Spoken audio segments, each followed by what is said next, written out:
Kinabukasan, kahit puyat, ay pinipilit pa rin ni Liv na masamahan si Scarlett sa pagpasok sa school. May responsibilidad siya sa asawa, pero may responsibilidad rin siya sa anak. Gusto rin naman niya iyon kaya talagang pinilit niya. Hindi pa man lubusan na magkasundo, ginagawa niya ang lahat para maramdaman ng anak na may pag-aalaga at pagmamahal siya rito, kaya hindi siya sumusuko. Routine na rin niya na kasama siya nito kapag pumapasok bilang yaya nito. Madalas ay wala namang ginagawa sa school kung hindi ang mag-antay sa bata. May teacher aide kasi sa bawat classroom. Marami ang mga kagaya niya na yaya ng bata at sa tuwing may klase ay nagkukwentuhan lang ang mga ito. Dahil bago siya, nahirapan siyang makisama sa mga ito. At kahit sa mga mom club, kaya pinipili na lamang niya na mag-isa. Ang concern lang naman kasi niya ay ang anak. Pinapanatili rin ni Therese ang pagiging professional nito kaya hindi sila nagkakausap. Mag-isa si Liv sa isang sulok nang may isang lalaki na lumapit sa kanya. "Hello?" Bati pa nito. Binigyan siya nito ng palakaibingang ngiti. "Hi." Hindi man nakikisama ay hindi naman siya suplada. "Are you one of the mommies here?" Hindi na ikinagulat ni Liv ang pag-English ng lalaki. Mukha kasi itong mayaman sa suot na pantalon at polo. Mukha rin na nakaedad niya ito. Ngumiti lamang si Liv. Hindi niya sigurado kung ano ang isasagot. Ngayon lang niya nakita ang lalaki. "Ikaw, daddy ka ba?" Umiling ito. "Susunduin ko lang ang pamangkin ko. Napaaga pala ako. By the way, I'm Irvin." Tinanggap ni Liv ang pakikipagkamay ni Irvin at nagpakilala rin siya. Natagpuan na lamang niya ang sarili na nakikipagkwentuhan na rito. Mahilig rin na mag-joke ang lalaki kaya napapatawa siya. Mabilis na nakuha ni Irvin ang loob ni Liv. Parang pakiramdam niya ay friends na sila. Nangyayain siya ni Irvin sa kantin para magkape ay pumayag siya. Kanina pa rin naman kasi niya gustong uminom ng kape dahil medyo inaantok pa rin siya. Itinuloy ni Liv at Irvin ang kwentuhan habang nagkakape sa kantin. Naputol lamang ang kanilang pagkakwentuhan nang tumunog ang cellphone niya. "Hello? Nasaan ka?" Nakilala ni Liv ang boses ni Rafi. Lumakas na kaagad ang kabog ng puso niya nang marinig ang boses ng asawa. They had the whole night yesterday at pakiramdam niya ay may hangover pa rin siya. Wala naman siyang pinagsisisihan. Karapatan iyon ni Rafi at gusto rin naman niya. Umaasa rin siya na baka iyon na ang pag-asa niya sa bagong pagkakataon para rito. "Nasa school ni Scarlett." Sagot ni Liv. "Alam ko. Pero where particularly? O sigurado ka ba na narito ka?" Naramdaman ni Liv ang galit sa boses ni Rafi sa pangalawang tanong. "Ha? Siyempre naman. Nasa kantin ako at... Teka, nandito ka ba?" Pinatay ni Rafi ang tawag. Napalingon tuloy si Liv. Iniisip na baka kaya ganoon ay nakita na siya nito. Nakita nga niya si Rafi ilang hakbang mula sa kanila. Kasama na nito si Scarlett na nakalabas na pala. Masyado siyang na-engrossed sa pakikipag-usap kay Irvin kaya nakalimutan na niya na oras na pala ng labas nito. Ngumiti si Liv kay Rafi pero hindi nito sinuklian iyon. Sa halip, basta-basta na lang siya nito hinila sa lamesa. Medyo masakit rin ang pagkakahawak nito sa pulsuhan niya. "Rafi, ano ba?" "Hindi ko na-appreciate ang pagpapabaya mo sa anak ko." Napakalamig ng boses nito. Napakagatlabi si Liv. May kasalanan naman siya kaya dapat ay tanggapin niya ang panlalamig at pagpapahiya nito. Pero ang maramdaman niya ang kaparusahan na iyon buong maghapon. Pero unfair naman iyon. Nanatili si Rafi sa bahay buong araw kaya nawalan siya ng papel kay Scarlett. At parang gusto naman iyon ni Rafi. Hindi nito pinalapit sa kanya si Scarlett kahit nang magluto siya ng cake. Nakaplano na magluluto sila muli ng cake ni Scarlett ng hapon na iyon pero sa halip, niyaya nito ang alinlangan na bata sa swimming pool. Hindi siya nito pinalapit sa anak at ganoon rin naman sa lalaki. Kung kahapon ay naramdaman niya na may pag-asa siya na magkaroon ng panibagong pagkakataon para sa pamilya, binawi iyon ngayon. Kaya naman, nang may kumatok sa kanya nang matutulog na sana siya, ay bahagya pa siyang nagulat. Hinalikan siya nito at kagaya kahapon, hindi niya napigilan na salubungin iyon. She instantly felt burning with the kiss. Nang lumalim iyon ay sinita niya ang asawa. Your room, please. Napakaliit ng kwarto niya para sa kanilang dalawa. Tinaasan siya ng kilay ni Rafi. Bakit pa? Huwag ka nang mapili pa. Wala ka rin naman pinipili na lalaki, di ba? Kumunot ang noon ni Liv. Anong sinasabi mo?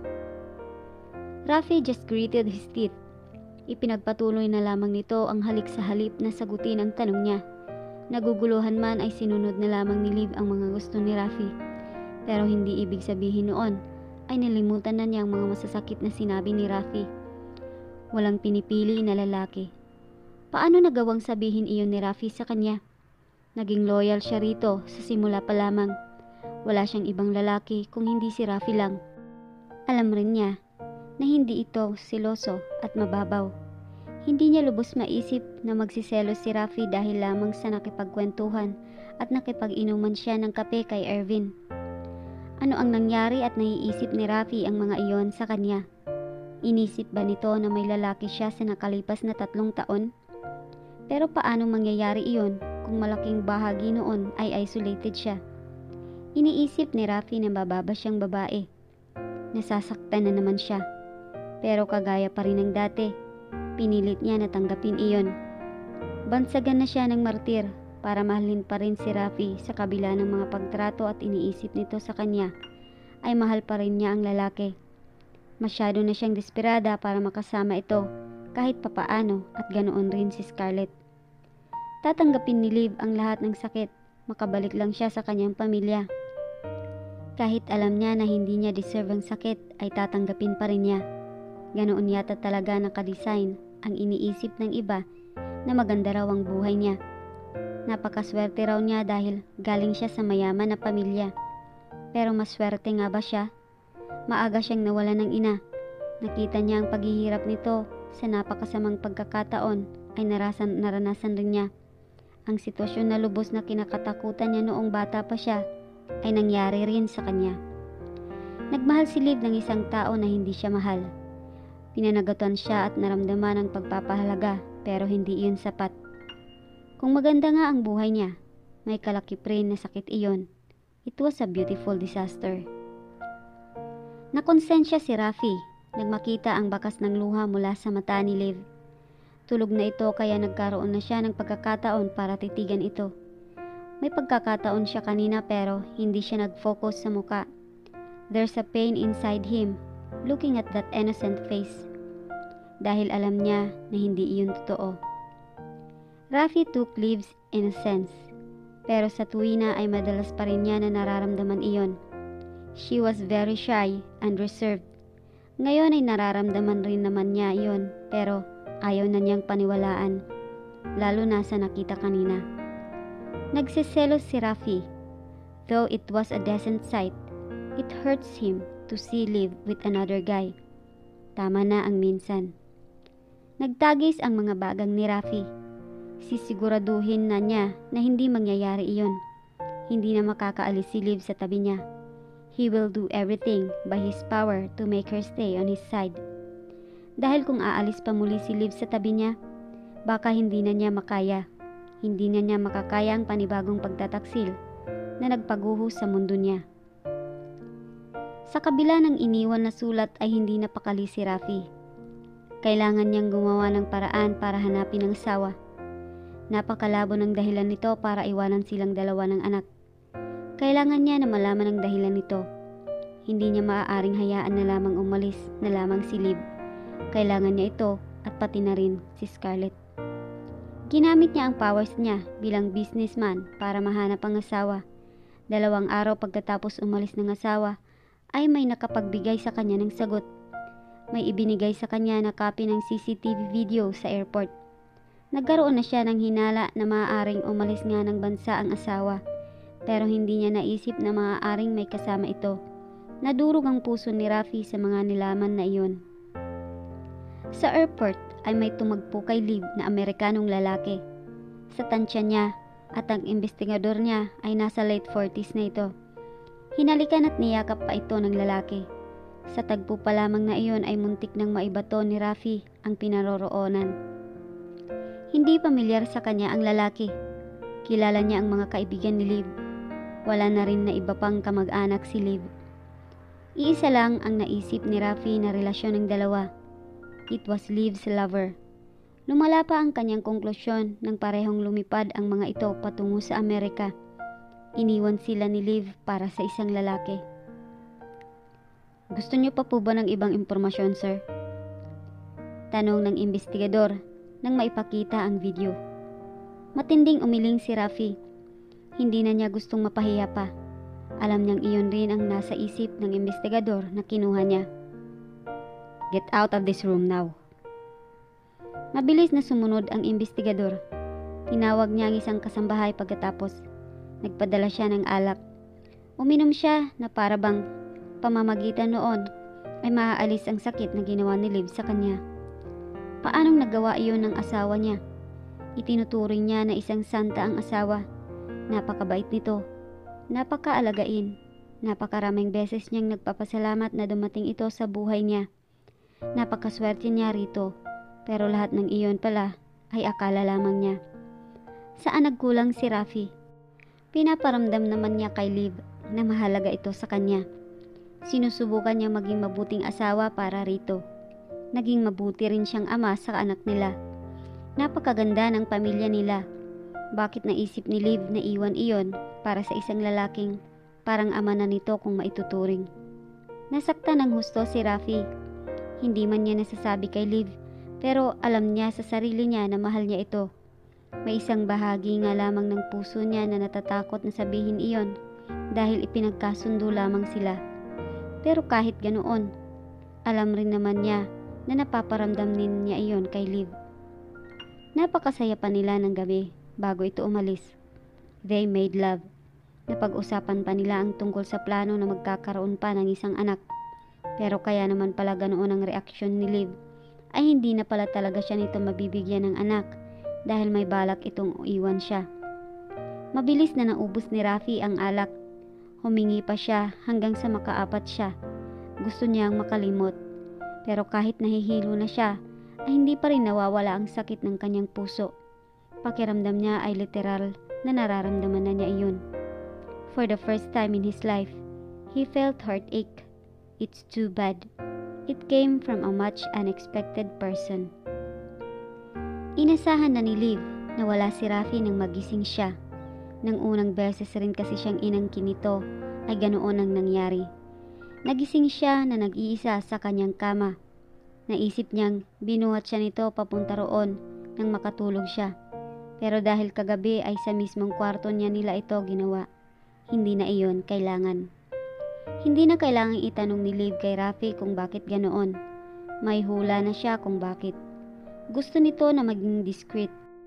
Walang sino man ang may alam sa bahay kung ano ang tunay nilang relasyon ng lalaki. Ang unang gustong gawin ni Liv pagkagising at madalas talagang niyang ginagawa ay ang i-check ang sarili. Pero sa pagkakataon na yon, ay mas inuna niyang tignan ang paligid. Nakaramdam kasi siya ng kakaiba. Namilog ang mata niya nang makita na may 3 tangkay ng sunflower sa bedside table niya. Nahulaan na niyang galing iyon sa garden ng bahay dahil pamilyar sa kanya ang itsura. Pinitas ba iyon ni Rafi para sa akin? Nasa isip ni Liv. Nasagot ang kanyang katanungan nang makita ang note sa tabi nito. I'm sorry for hurting you last night. I've been rough. I took these flowers as a sign of apology.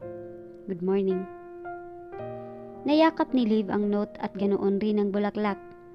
It's just a simple gesture, but it gives a big impact on her. Hindi naman pala ganoon kasama ang Rafi na nakilala niya ngayon. Marunong rin para itong makakilala ng pagkakamali. Nang makontento ay ibinabana ni Liv ang mga yakap. Itinago niya ang note at inilagay sa flower vase sa kwarto rin ang sunflower. Kapag may nakita siyang masama, makakatulong ang mga sunflowers na iyon para mapangiti siya kahit papaano. Ginawa na ni Liv ang unang gagawin. She checked herself. Naging marahas si Rafi kagabi. Wala man siyang nararamdaman na masakit sa kanyang katawan, pero hindi iyon sapat para masigurado na niya na walang mali sa kanya. Naranasan na rin naman niya na walang masakit, pero iyon naman pala ay mayroon talaga. Nakahinga ng maluwang si Liv nang wala siyang makitang kahit isang pasa. Wala rin sugat. Napadasal rin kaagad siya. Every day she woke up and sees that nothing is wrong with her is a day to be grateful for. Well, kahit ang isang araw lamang na magising siya at buhay pa, ay dapat talaga niyang ipagpasalamat. Nagbibigay iyon ng pag-asa para sa kanya, panibagong buhay. Ang buhay niya na inaakala niyang 3 taon na ang nakakaraan ay babawiin na sa kanya nang malaman niya na mayroon pala siyang malubhang sakit.